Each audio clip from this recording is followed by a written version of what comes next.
Mes parents nous rappellent souvent, à mes frères et à moi, qu'ils n'auront pas d'argent à nous laisser en héritage. Mais je crois qu'ils nous ont déjà légué la richesse de leur mémoire, qui nous permet de saisir la beauté d'une grappe de glycine, la fragilité d'un mot, la force de l'émerveillement. Plus encore, ils nous ont offert des pieds pour marcher jusqu'à nos rêves, jusqu'à l'infini. Un dicton vietnamien dit « Seuls ceux qui ont des cheveux longs ont peur, car personne ne peut tirer les cheveux de celui qui n'en a pas. » Alors j'essaie, le plus possible, de n'acquérir que des choses qui ne dépassent pas les limites de mon corps. Bonjour, je m'appelle Kim Thuy Ly Tan.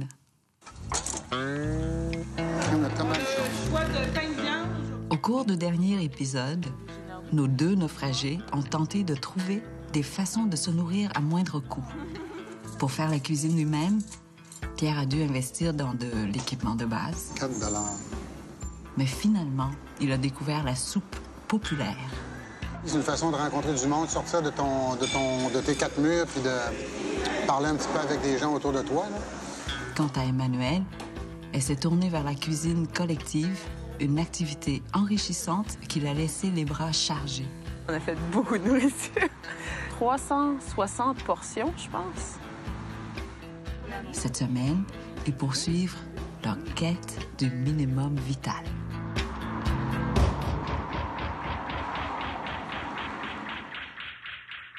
Pour aller chercher le supplément d'aide sociale auquel il a droit, Pierre abandonne l'illégalité du travail au noir et rentre dans les rangs des travailleurs honnêtes. Prêt à tout, il fait appel à une vieille connaissance qui le ramène à un domaine qu'il connaît bien, mais cette fois-ci, au bas de l'échelle.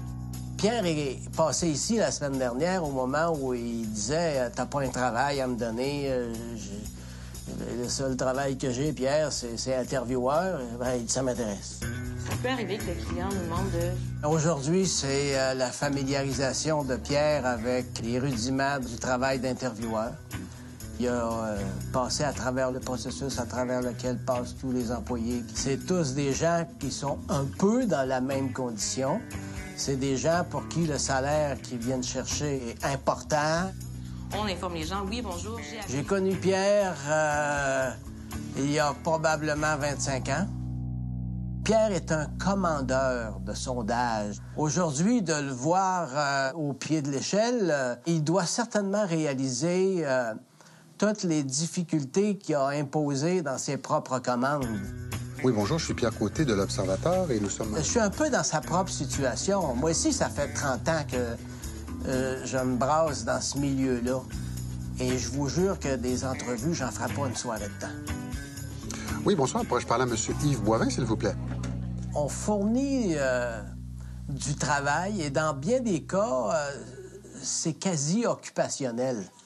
Parce que je suis sûr que cette condition mène très rapidement à la solitude. Et Pierre, il a frappé à une porte anti-solitude. Il va travailler avec 20 personnes ce soir. Si demain il est sur un autre projet, il va être avec 10 autres personnes. Il va être obligé de communiquer, il va être obligé d'entrer en relation avec les autres.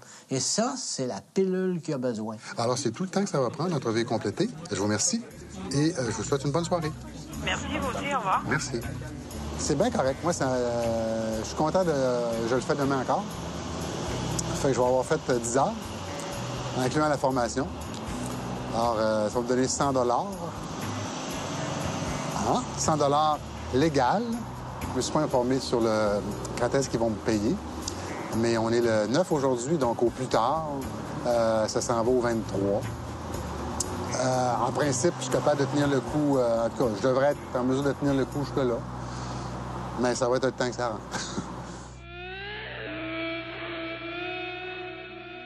Là, quand on quitte son pays d'origine, on espère toujours un avenir meilleur, évidemment. Sinon, on ne quitterait pas chez soi. Mais quand on arrive dans un nouveau pays, il y a tout un apprentissage. On recommence de zéro. Et c'est là où les deuils commencent. On croit aussi que la paix fait en sorte que l'atterrissage est nécessairement facile dans un nouveau pays. Mais en fait, dans un nouveau pays, une nouvelle culture, une nouvelle langue, nécessairement tout devient obstacle Et tout requiert un effort sans fin, en fait. Au début, on a l'impression qu'on ne verra jamais la fin du tunnel.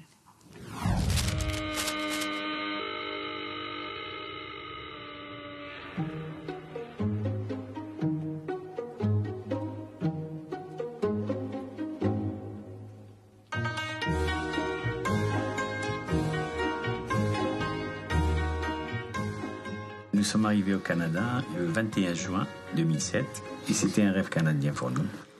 Vu les événements qui se passaient dans notre pays à une certaine époque, on avait plutôt peur pour nos enfants. On a immigré dans le cadre des travailleurs qualifiés. Ils demandaient des médecins, pharmaciens et des professionnels de la santé. Il y a des embûches, il y a des difficultés, à mon avis, qui ne devraient pas être là. Parce que pour faire des équivalences en pharmacie, je suis pharmacien, on nous demande de faire à peu près de rester 3 à 4 ans, c'est nous dire de refaire les études. Parce que la pharmacie, c'est 4 ans. C'est un baccalauréat. Donc, pour quelqu'un qui a une expérience de 19 ans de pratique, c'est un petit peu difficile de lui dire arrêtez votre carrière et allez faire des études à l'université. Au début, quand on est arrivé, bien sûr, on avait nos économies. Et après, mon mari, il a fait des études où il a demandé un crédit d'études. Donc, ça nous a aidés pendant la période de 2 ans. Et après, on a été sur le social. Avec 4 enfants et le social, on arrivait juste à payer le loyer. En Algérie, on était considérés comme des gens riches tout de même. Il avait sa propre pharmacie, oui. Je travaillais, on avait notre maison, notre propre voiture, donc on vivait bien. On n'avait pas ce problème de la fin du mois. Oh, mon Dieu, j'ai rien, comment on va faire? On ne connaît personne. C'est une perte pour le Canada lui-même. C'est-à-dire le fait de ramener des gens qui sont qualifiés et ils n'intègrent pas le milieu de travail. Pourquoi ne pas lui donner un job? Il travaille, il peut subvenir aux besoins de sa famille. Il n'a pas besoin du social. Tout de même, on a besoin de travail. Demain, quand je verrai ma fille, la plus grande, qui a son rêve de devenir médecin et tout, pour moi, je me dis, c'est un sacrifice. Disons que des fois, c'est eux qui nous poussent à être optimistes. Non, ne te décourage pas, maman, papa. Je sais que vous allez arriver. Demain, quand tu seras pharmacien, on va acheter une maison avec la piscine. Oui, c'est ce qu'elles disent tout le temps. C'est surtout les enfants qui nous retiennent ici. C'est ça, c'est eux qui nous retiennent, c'est eux qui nous donnent la force aussi.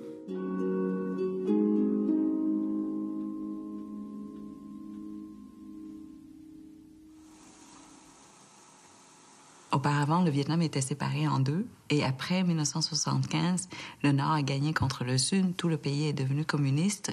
Nous sommes du Sud. Je suis née à Saigon, donc c'est pour ça qu'on est parti tout simplement parce qu'il y a eu un changement de régime et on faisait partie de l'ancien régime. Donc nécessairement, et il fallait s'enfuir pour pouvoir quitter le pays et on est parti par bateau. Et évidemment, c'était des bateaux de pêche, donc on n'allait pas très loin. On était capable d'arriver dans des pays avoisinants, soit la Malaisie, la Thaïlande, l'Indonésie, les Philippines, ou Hong Kong quand on partait vers le nord. Et on arrivait dans des camps de réfugiés dans ces pays-là. Et les différentes délégations de différents pays passaient par le camp pour choisir leurs réfugiés. Et on a été choisis par le Canada. Quand les immigrants arrivent, la plus grande difficulté qu'on rencontre, c'est le réseautage. Quand on arrive, on ne connaît personne, donc on ne sait pas où aller chercher de l'information, autant sur les études que le travail, que la vie de tous les jours. Donc, heureusement, il existe beaucoup d'associations qui ont été créées pour les immigrants.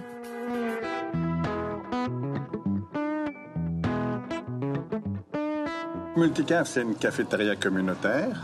Donc, on va servir des repas du lundi au vendredi à des gens qui en ont besoin. C'est $1,25 le repas. Et les gens peuvent acheter une carte à $25 pour 20 repas. C'est ce qui est intéressant pour des gens, par exemple, quand ils sont sur l'aide sociale, ça va permettre de leur acheter leur carte au début du mois, puis d'avoir la carte pendant tout le mois. Ça, c'est le principal, avec le dépannage alimentaire les mardis, mercredis et jeudis. Côte-des-Neiges, c'est un quartier qui est un peu particulier parce que je pense que c'est un quartier d'accueil d'abord. C'est un des quartiers les plus pauvres, j'imagine, de Montréal et peut-être plus. Et c'est un des quartiers où il y a le plus haut taux de diplomation. Les immigrants qui viennent au Québec, ils viennent parce qu'ils ont été sélectionnés. Et quand ils arrivent, ça ne veut pas dire qu'ils vont trouver du travail, pour plusieurs raisons. D'abord parce que pour beaucoup d'entre eux, il n'y a pas d'équivalence au niveau du diplôme. Et puis pour d'autres, c'est pas parce qu'il y a l'équivalence qu'ils vont trouver du travail, parce que souvent, hélas, à diplôme égal, les gens vont préférer les gens du pays. La question qu'on nous dit souvent à Côte-des-Neiges, c'est on veut bien s'intégrer, mais comment rencontre-t-on les Québécois? Est-ce que je dois aller dans un parc et puis les taper sur l'épaule, lui dire bonjour, tu es Québécois, moi je viens d'Algérie, je viens de Roumanie, je viens de, je sais pas, du Mexique. Il n'y a pas de lieu où les gens vont se rencontrer, je ne sais pas, de forum, c'est curieux, mais de lieu d'accueil, il n'y en a pas. Chez Multicaf, j'ai fait un petit peu de ménage. J'ai trié des boîtes pour les dons, pour la banque alimentaire. Puis, j'ai servi de la soupe pendant tout le long du dîner.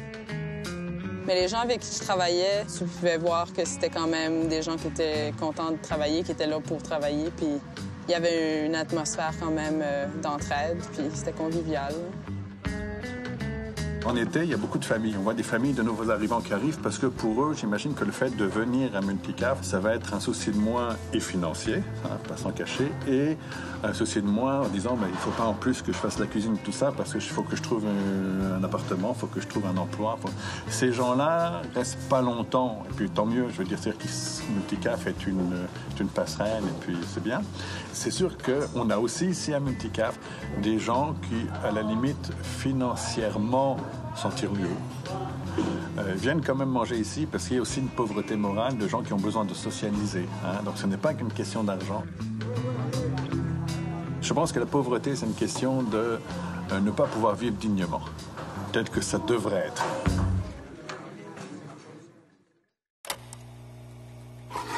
On est arrivé à Granby dans les années 79-80. Donc, c'était pendant la crise économique. C'était le référendum et tout ça. Donc, encore une fois, c'était une société un petit peu en chaos. Et donc, à Granby, les usines fermaient une après l'autre. Donc, mon père pouvait trouver un emploi pour un mois et puis se faire mettre dehors le mois suivant. Donc, ça a été tellement aléatoire à ce moment-là et instable que chaque emploi qu'on trouvait, c'était un cadeau. Peu importe l'emploi, que ce soit pour travailler dans une usine à laver le plancher ou à faire quoi que ce soit. Sauf que l'usine fermait, donc on perdait cet emploi-là. Mais on a toujours été fiers de ces petits boulots-là. Puis comme ma mère dit, c'est toujours un pas à la fois, une marche à la fois. On ne peut, et avant qu'on ne s'en rende compte, on aura déjà parcouru une grande distance.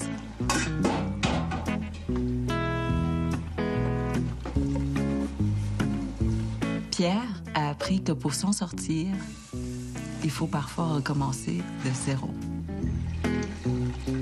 Propre, ça?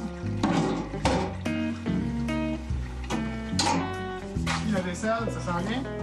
Ben, pas tout au complet, mais ça sent bien. Ça sent bien, good. Good. Lâche pas. Après ça, on fait des patates. OK.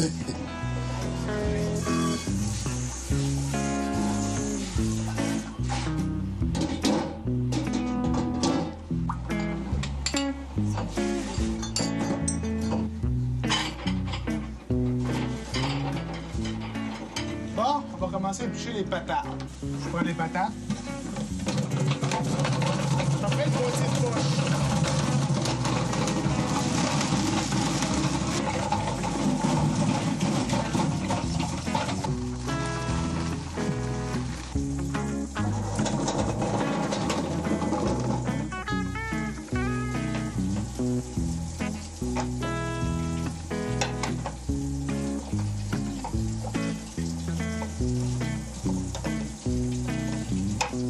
c'est vraiment pas évident pour Pierre de se découvrir des talents manuels à 53 ans, mais c'est possible.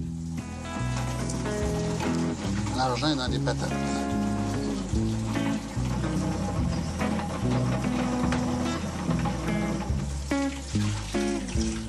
La patate, là, on la met pas comme ça. On la met toujours sur le long. OK. Pour faire des belles grandes patates. Les plus longues patates possibles. C'est mieux. Parfait. Tu me remplis ça à peu près jusque-là. Excellent. Pensez à tes doigts, hein? Oui.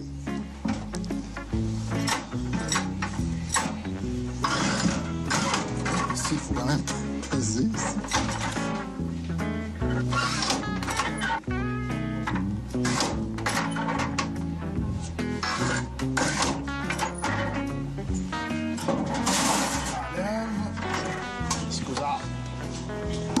Parfait dedans. Je baisse les frites. Puis ici, j'ai un timer juste en arrière de toi qui est préprogrammé. Mémoire on.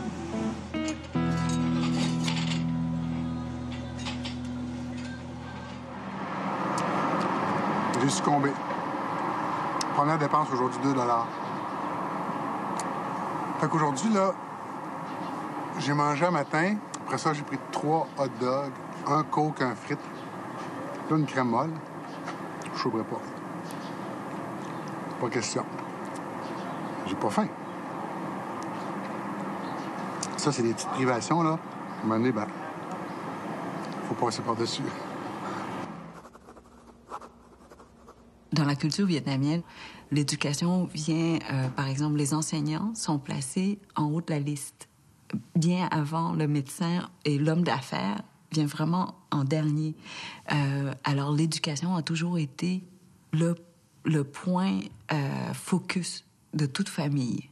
Alors, la fierté vient de l'éducation de l'enfant. Et donc, pour mes parents, par exemple, quand on était... ce n'était pas nécessaire de partir du Vietnam. Ils avaient assez d'argent pour vivre peut-être jusqu'à la fin de leur vie à eux. Mais parce que nous n'avions plus accès à l'éducation, donc pour eux, il n'y avait même pas de question. En fait, ils ne se questionnaient même pas s'ils partaient ou non. Le fait que leurs enfants ne pouvaient pas s'éduquer était une raison primordiale pour quitter le pays. Une société qui n'offre pas de services suffisants pour assurer la santé et le développement des enfants n'est pas une société en santé et sûrement pas une société riche. C'est une fausse société riche. Il y a à peu près un enfant sur 4 au Canada qui vit dans des conditions de pauvreté ou vit d'inégalités qui ne lui permettent pas d'optimiser sa santé et son développement. L'enfant n'a pas accès à un logement adéquat, il y a de la moisissure, il y a des coquerelles qui lui causent des maladies, des stress, il y a des manques d'alimentation, il y a un manque de stimulation ou d'outils de stimulation en bas âge.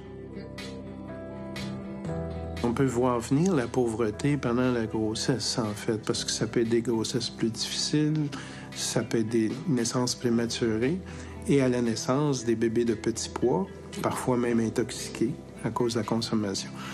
Donc, c'est des indices qu'on voit tout de suite. Et là, après ça, on le voit dans toutes les étapes du développement de l'enfant. Donc, l'âge à laquelle il va parler, l'âge à laquelle il va marcher, la capacité d'entrer à l'école préparée ou non. Le succès scolaire ou non, aller sur l'aide sociale, passer en criminalité, commencer à consommer jeune, etc. C'est comme ça que ça se passe. Et on peut le voir tout de suite. On le voit à chaque jour sur ces trajectoires d'enfants-là.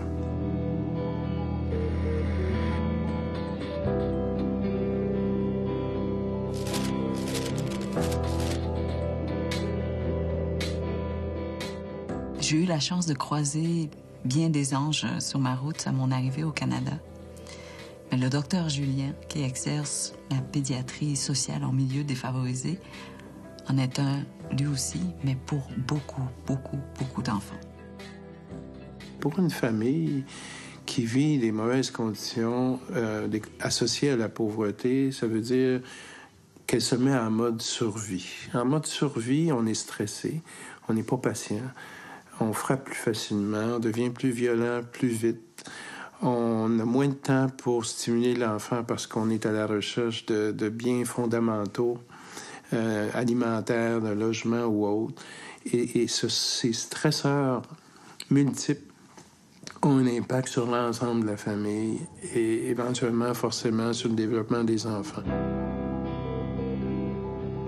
On sait que tout ça est possiblement réversible. Alors, s'il y a eu des traumatismes à une période donnée, on peut réussir, surtout si on travaille avec les bébés plus jeunes, à renverser les effets négatifs de ces traumatismes-là. Les besoins les plus importants, c'est la motivation, c'est la créativité, stimuler la créativité des enfants, les regarder, les écouter, leur parler, des choses assez simples qu'on oublie et que des familles stressées, dont on parlait tantôt, peuvent pas faire par impossibilité, pas parce qu'ils veulent pas, ils peuvent pas. Mais s'il y a quelqu'un qui les accompagne là-dedans, ils peuvent. C'est ce qu'on appelle l'empowerment. On reprend le pouvoir parce que quelqu'un croit en nous, arrête de nous dire qu'on n'est pas bon et nous sert un peu de mentor, d'accompagnant, puis de pilote.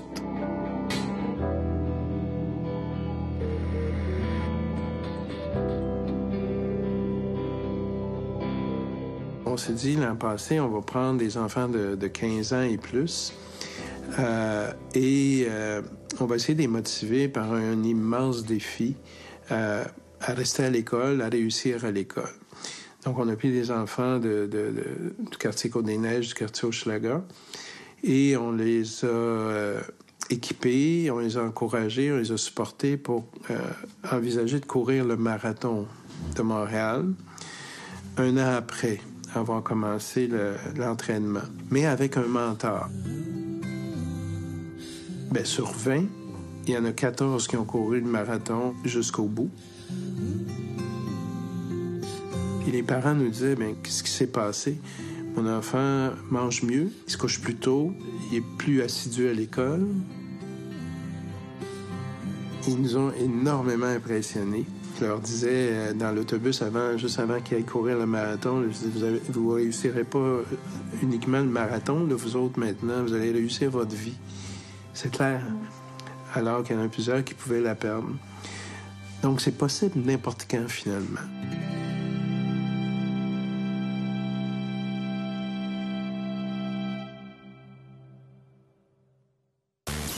Ben, c'est pas tout le monde qui ont qui sont nés dans une, je sais pas moi, entourés d'appui moral, de gens qui les aiment. Moi, je suis tellement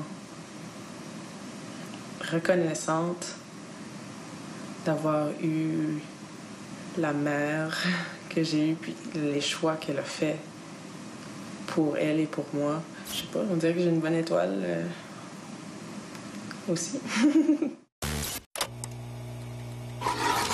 Travailler, ça rapporte de l'argent, mais Pierre a découvert que le bénévolat enrichit tout autant.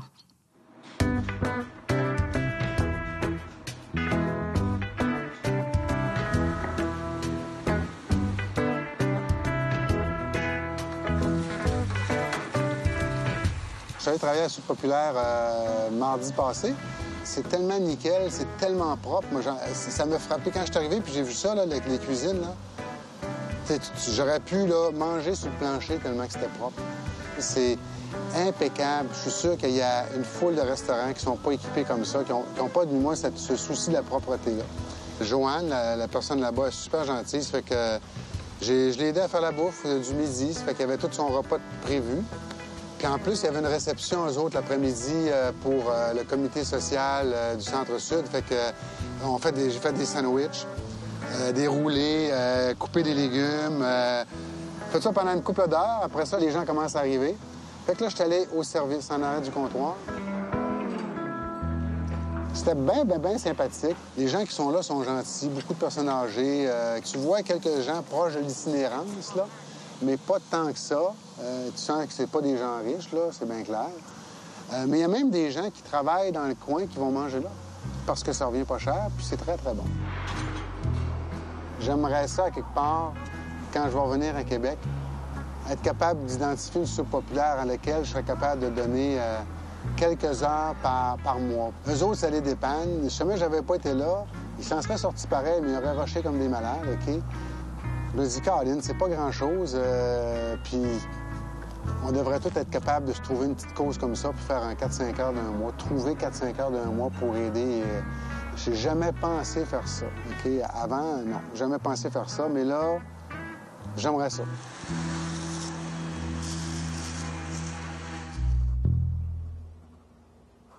Pour nous, les ancêtres sont vraiment très, très importants parce qu'ils sont ce que nous sommes aujourd'hui. Je crois que les connaissances que les parents transmettent sont très différentes de celles des grands-parents. Il y a une transmission qui se fait par osmose. Ce n'est pas seulement à travers les mots, mais à travers la présence. Et aussi, ils nous donnent un soutien. C'est comme une suite. Si on n'avait pas nos parents, j'avais l'impression que c'est comme au poker, c'est pas un full house. Il manque des cartes.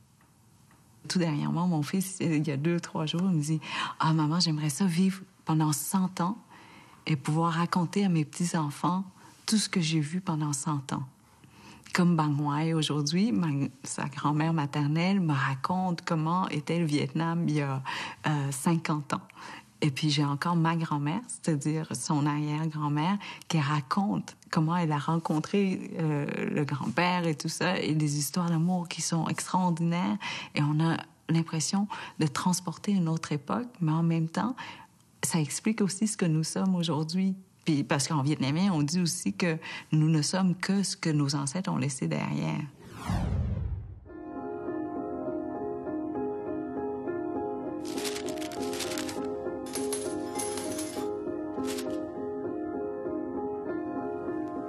On peut épargner toute notre vie pour notre retraite, pour nos vieux jours, mais parfois, la malchance nous frappe. Avec la dernière crise économique qui est arrivée, il y a eu plusieurs aînés qui, du côté de leurs revenus privés, soit leur placement, leur REER, même des fonds de pension agréés par des compagnies, des fonds de pension privés, ont, en bon français, piqué du nez, littéralement. Ce que ça a eu pour cause, c'est que les gens ont perdu énormément. Mettez-vous dans la peau de quelqu'un qui a 75 ans, disons, qui a préparé sa retraite, qui est à la retraite, puis du jour au lendemain, il perd tout. Alors, il se retrouve devant absolument rien, et non seulement ça, il y a, comme on pourrait dire, il n'y a pas de chance de se refaire.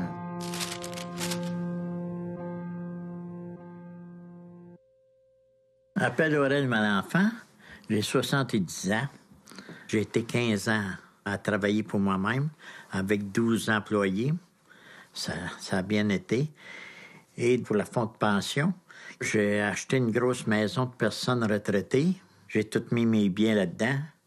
Puis ça avait été mal fait. Les papiers soufflés, tout est kit.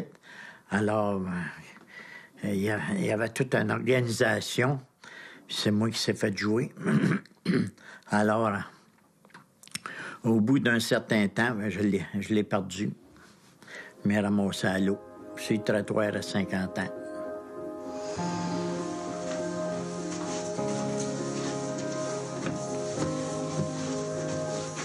Des amis que j'avais connus à Calgary sont revenus à Toronto. Alors, je suis allé travailler pour lui. Je travaillais à Dieu, je travaillais dans la plomberie, puis de la grosse plomberie commerciale industrielle. Un soir arrivé, j'ai dit, je suis plus capable. Trop dur. Elle a dit, hey, il faut continuer à travailler. On n'a pas d'argent, J'ai dit, on va repartir à notre compte. Puis j'ai dit, Enfin, je partis à mon compte à l'âge de 57 ans. Moi, je m'appelle Huguette Lavoie, j'ai 67 ans. Quand on est parti pour Toronto, j'avais 46 ans. On était lavés, qu'on appelle dans le bon parler, là. On était lavés. Il a fallu se refaire à Toronto, puis tu te refais jamais de ça. Et je comprends ceux qui se font flouer, mais c'est un petit peu ça qui nous est arrivé, là. Fait que c'est là que moi, j'ai pris une année sabbatique pour me remettre de cet effondrement-là. Et puis, j'ai commencé à travailler dans un motel. J'ai travaillé 17 ans à la même place. J'avais 65 ans. J'ai arrêté parce qu'il fallait que j'arrête. Ils m'ont mis dehors. Et puis, elle m'avait pas donné de raison comme telle. Elle m'a dit de m'en aller, puis ils m'ont pas rappelé. Puis bon... Tu sais, je veux dire, tu prends 65 ans, dans leur tête, je prenais ma retraite, mais j'aurais voulu continuer. Moi, je fais mettre de côté les personnes 65 ans. Elle est plus bonne à rien. Je me suis sentie mise de côté, je me suis sentie rejetée. On arrête de travailler, on tombe en pension. Tu peux pas vivre avec ça. Toronto, c'est extrêmement cher. Alors, on a dit, on s'approche des enfants puis de la famille. J'ai pris la map, pas Hawkesbury. Puis il y avait un petit village orignal qui était pas loin. J'ai dit, c'est là qu'on s'en va. Si j'étais seul, c'est impossible. Avec ce qu'ils me donnent, 1200 pièces par mois. Regarde, ça me coûte 725 par mois de logement, 225 d'électricité et de chauffage. Qu'est-ce qui reste? Il est parti. Après ça, ben il y a des assurances-vie, des assurances de la voiture, de la maison, tu te quittes. Il n'y en a plus. Alors, il faut tomber sur l'autre chèque pour venir à bout de suffire aux deux. On s'est fait beaucoup d'amis, tout est quitte. Avec tout ça, ben là, ça tourne. On s'occupe de faire du bénévole, tout est quitte. Alors, on pense pas que les petits durs temps, qu'est-ce qu'il y a, on n'y a pas à y penser parce qu'on fait du bénévole pour s'en sortir. En aidant les autres, ça nous aide. Tu sais, je veux dire, ça nous donne, comme il dit, ça nous donne un bon moral à continuer.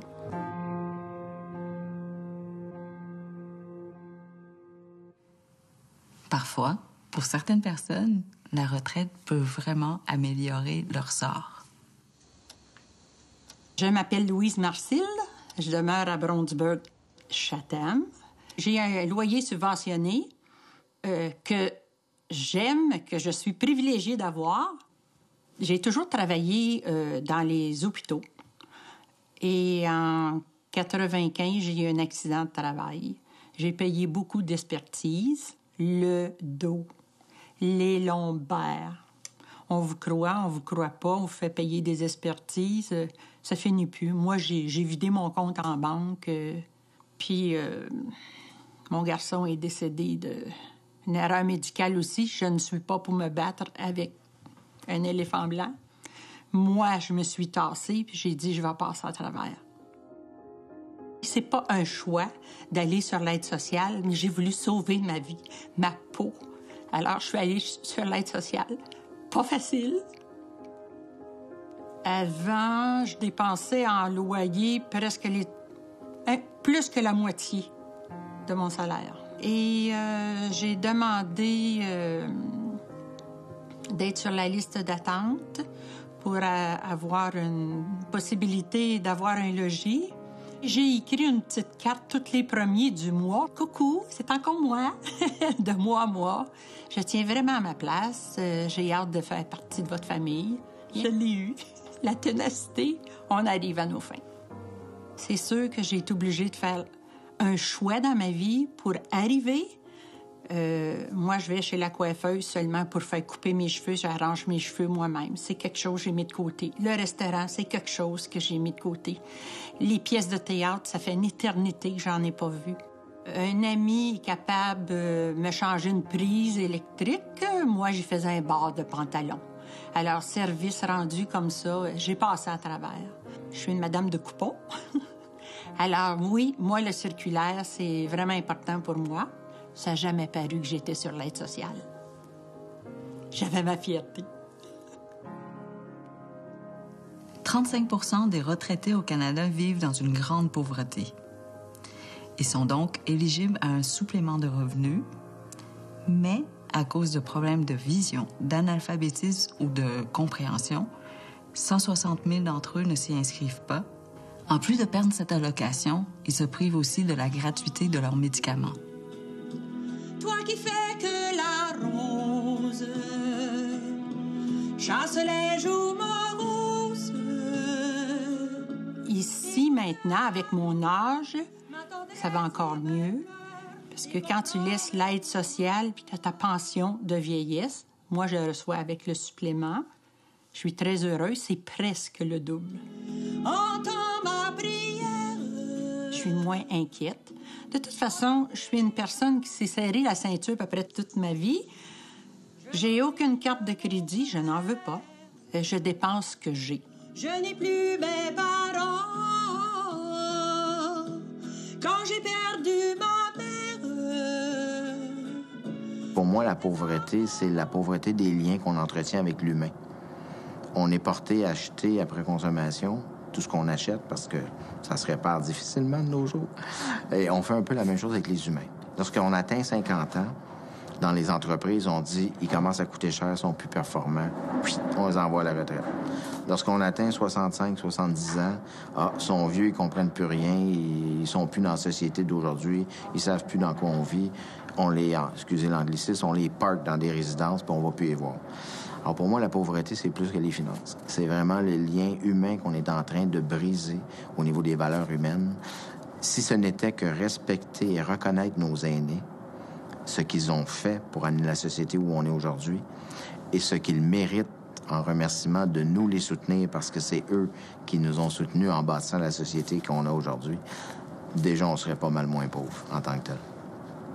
Tu sais, t'as des jobs qui sont faits plus pour des jeunes, puis t'as d'autres jobs qui sont faits plus pour des vieux. Des plus âgés. Alors, une job d'un McDo, ben, dépendant du McDo où tu vas, je sais, c'est tous des jeunes qui ont tous entre 16 et 24 ans. Ben là, c'est sûr qu'ils vont regarder ça d'un certain œil. On va dire, bon, il va-tu s'intégrer à l'équipe? L'équipe va-tu l'accepter? Bon, l'affaire chez McDo, c'est pour ça qu'ils voyaient plus à la maintenance, parce que tu es comme en dehors de l'équipe de travail qui travaille dans les cuisines. Donc, tu fais tes bebelles, tu nettoies tes toilettes, ton stationnement puis tes tables, là. Donc, tu n'es pas intégré dans une équipe comme telle. À d'autres places aussi, tout ce qui s'appelait les brûleries, les cafés, des choses comme ça, ils veulent pas nécessairement avoir quelqu'un qui a 53 ans qui travaille là, tu sais. Ils veulent avoir plus des jeunes. Va dans un café, dans tous les cafés que je vais, là, crime des gars, des personnes plus âgées que moi, il n'y en a pas beaucoup. Les personnes plus âgées, ils sont chez elles, puis ils sont tranquilles sur le petit balcon.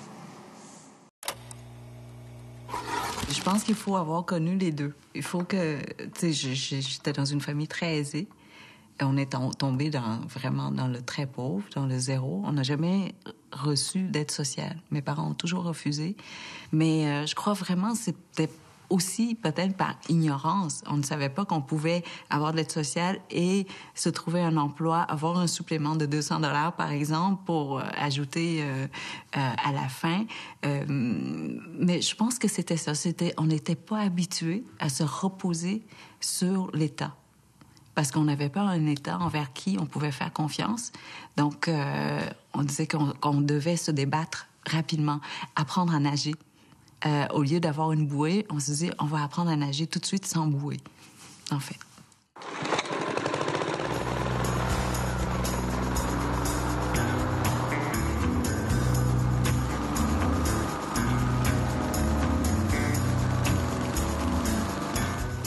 J'ai tondu des pelouses, un petit job, ça, qui paye quand même bien, OK, 12 piastres de l'heure. Tandis que le centre d'appel, c'est 9 piastres et demi de l'heure. Donc, 9 piastres et demi de l'heure, c'est ça le minimum. L'autre job à 12 piastres de l'heure, ben, c'est plus physique, c'est sûr, mais 12 piastres, c'est quand même bien.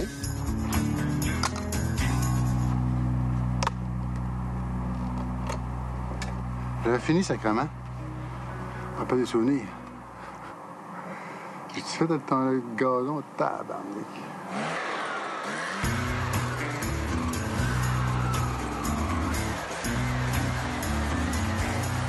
Ben, écoute, il n'y a rien là, hein. J'ai tondu des gazons pendant 20 ans, j'ai tondu du gazon chez nous. Fait que c'est juste que là, je suis payé pour le faire. Fait que les boulemins que je rentre aujourd'hui et la semaine prochaine. Et je peux pas. Je vais gagner trop d'argent. Repartir à zéro, ça peut aussi vouloir dire repartir à neuf. Avec de l'aide, sous une forme ou une autre, on peut parfois arriver à s'en sortir. Un marathon, de l'aide aux devoirs, un repas chaud à petit prix, un supplément de revenus, un logement subventionné ou un compagnon de vie déterminé. Bref, on ne sait jamais quelle forme peut prendre ce petit déclic qui permet enfin de briser le cycle de la pauvreté.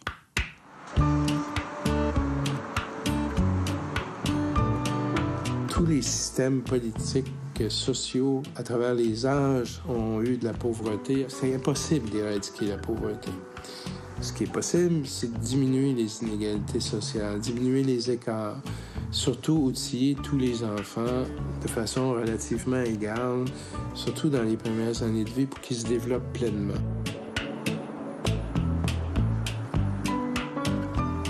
OK. Alors, dimanche soir, 10h, j'arrive de prendre une grande marche. Et il y a quelque chose dans cet appartement-là qui me déprime à un plus haut niveau, c'est l'éclairage.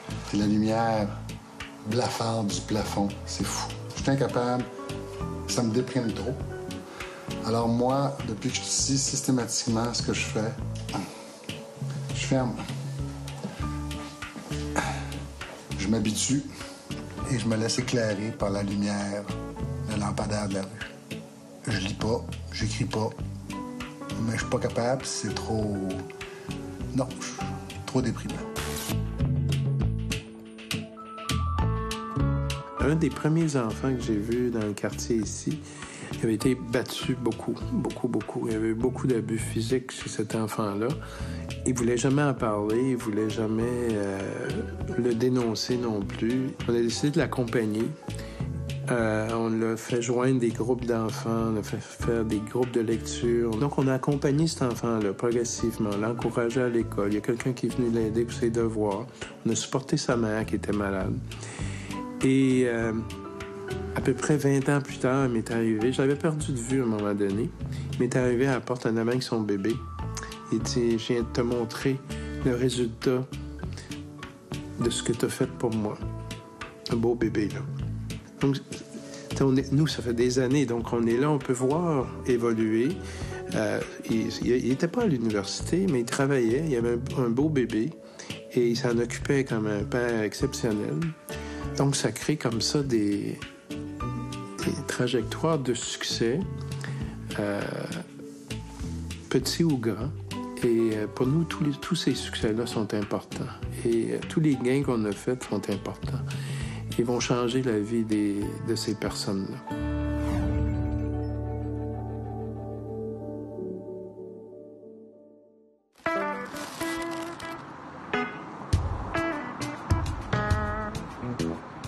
Au cours du prochain épisode, Pierre découvre que même les pauvres peuvent se faire escroquer.